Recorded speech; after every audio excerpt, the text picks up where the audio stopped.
سبيل الدموع سبيل. If Allah has accepted you, how do you know? That's the last question. You know how you know? Your life changes. That's how you know. Your life changes.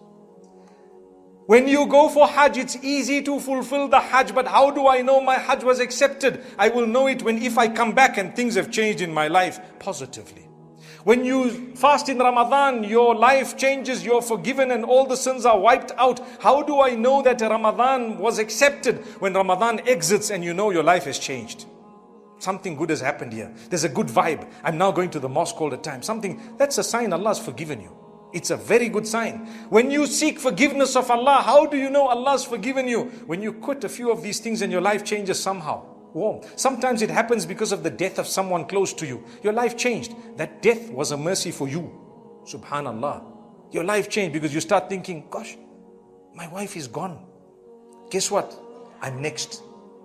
When you start thinking that, your life changes.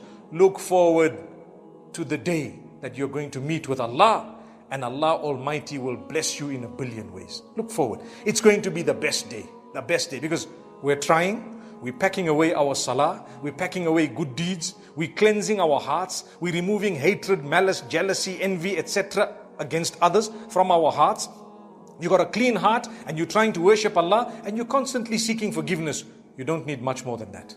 You're a human. You're a mu'min. You believe in La ilaha illallah Muhammadur Rasulullah sallallahu alaihi wasallam.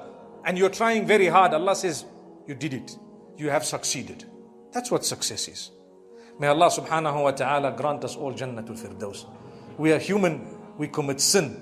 We falter. Don't lose hope in the mercy of Allah. Keep trying. Never give up. No matter what. Come back and don't give up.